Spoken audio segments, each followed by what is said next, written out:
Aztecs from Mexico. They were nomads, meaning they moved from place to place to place.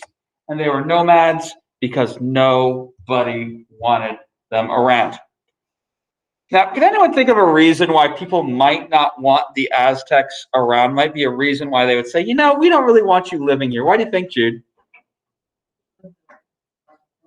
Exactly. A genius. Jude read my mind. He knows that the Aztecs, they like to sacrifice people. And so as the Aztecs went around, and what you need to know is this is why they didn't want it, because they did human sacrifice. You don't have to have every single word they did. People didn't want them because they captured people and killed them.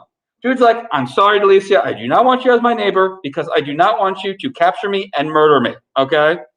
Delicia says, oh, come on, just a little bit of sacrifice. But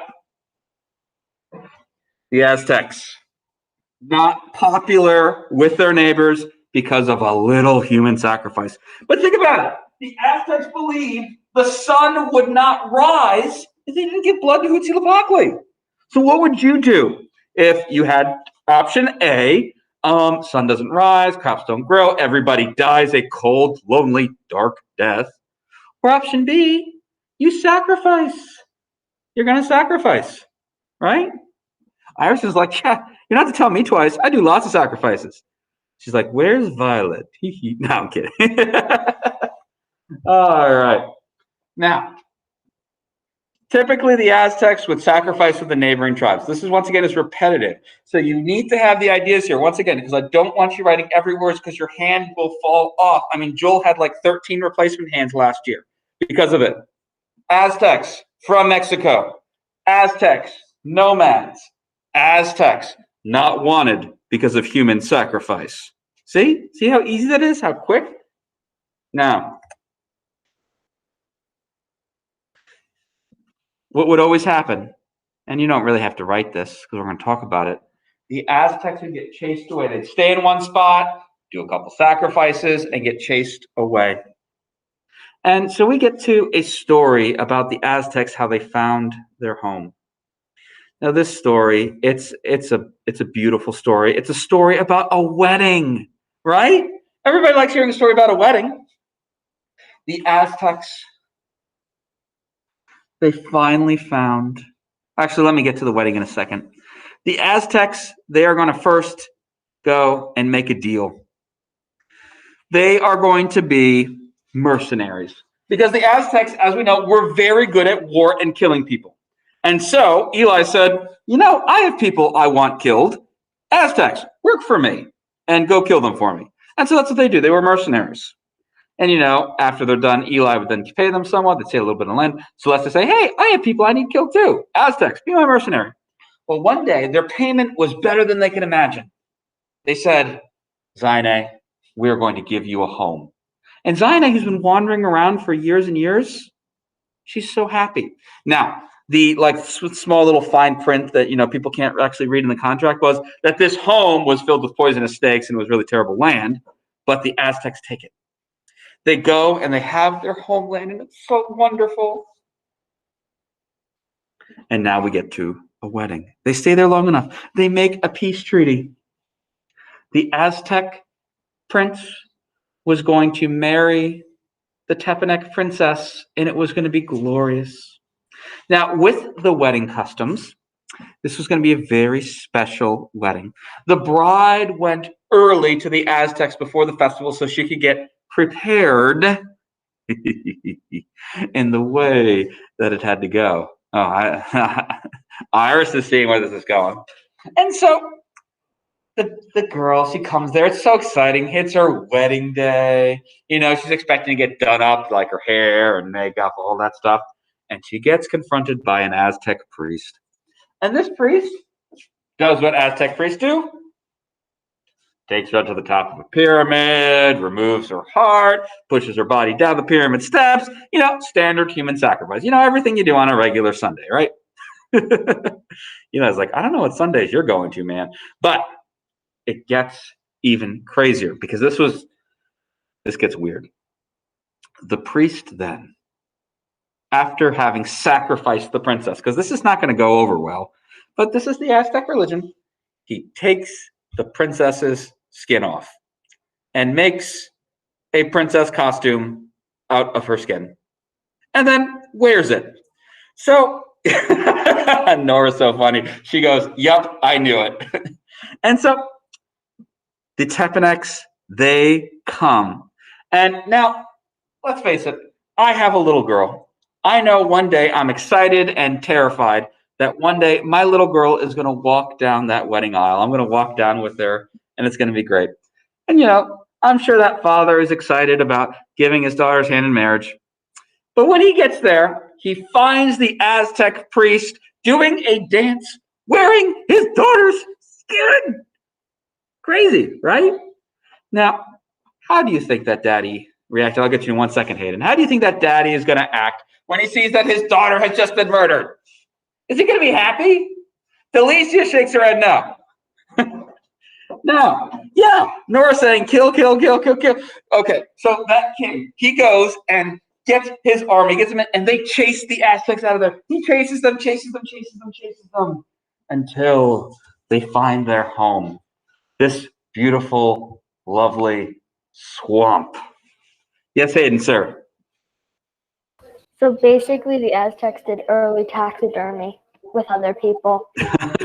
Yeah, I guess so. Ugh, gross, right? So gross.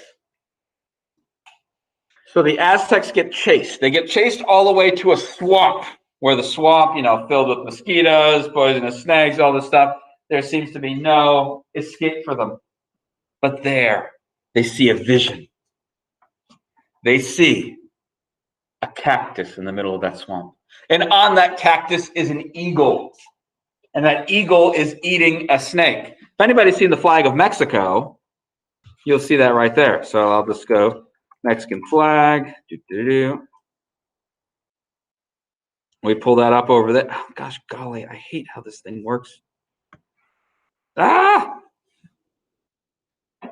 Trying to move it. Yes, the flag of Mexico.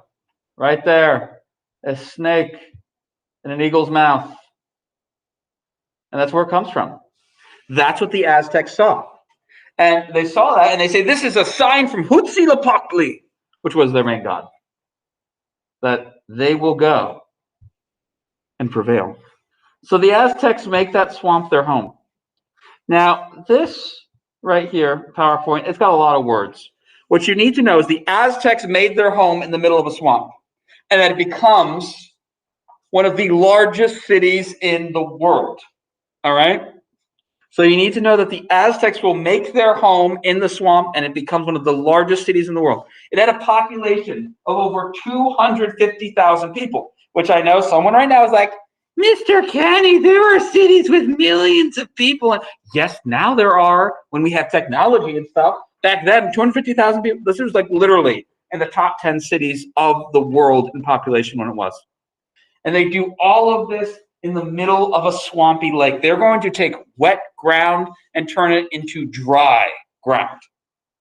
So the Aztecs were going to realize, yes, they did some crazy human sacrifices, and it's kind of frightening, but they are also going to be amazing engineers. We're actually going to take a few minutes to look at some of the pictures of some of the ruins that the Aztecs left in Tenochtitlan. And we know that they did a good job because the modern day of Mexico City is built over the ruins of Tenochtitlan.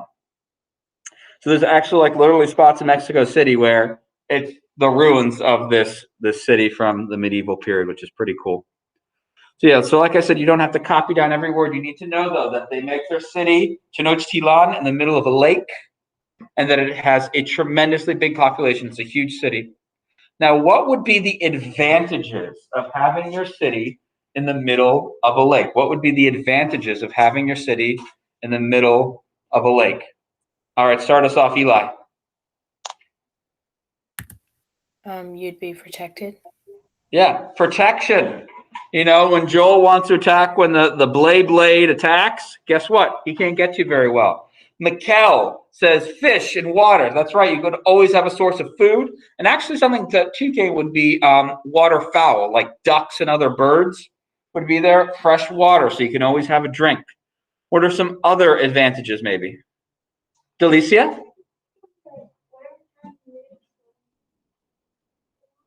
I'm sorry, can you say that one more time, darling? Yeah, there you go. If you want to swim or anything like that, and it's true. That's going to be a great fun.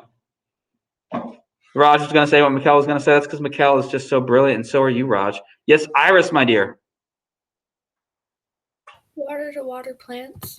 Yeah, water to water your crops. And the way they're going to do farming is so cool. I was planning on us getting it today, but we're actually going to save it for tomorrow because I want us to be able to have a good start on our work, and I don't want you to have like a ton of homework because I don't want you to have a lot of homework because, yeah, that's not fun. So let's look at some pictures here of our city of Tenochtitlan. First off, these are just overhead maps the Spanish made. Look at it. I mean, so you got the water all around it. You got these long causeways leading you to the mainland. Sometimes people say trade would be advantage of having your city in a lake, but well, you shouldn't be looking through it right now, Mikkel. It's super duper rude to not be paying attention to what the lesson is, broski. So we have these causeways going. And as Eli said, they're going to have these chinapas. Do you see some images here? Artificial islands. And we actually see them as well, too, where they're going to make dry land. Oh, okay. I'm sorry then. I apologize for jumping to conclusions. Well, I'll help you out with it. Don't worry. So let's look at the city. Another map we have right here. Just giving a close-up of seeing how things are. They're going to build huge walls to prevent floods as well for their city. Here we see Mexico City today. These are going to be some of the ruins inside of it. This is going to be the great temple that they're going to have. And one of the things that they're actually going to do is they're going to build on top of each other because space is such a premium. So what we had is this is the temple, but we know that they built a temple over top of the temple because they had no space. Some statues that they found. More of this. So we see they were excellent masons. Later on, we'll see the skull racks and all that crazy stuff. And that's where we're going to stop our notes for the day. So what we are going to do now is we are going to be looking at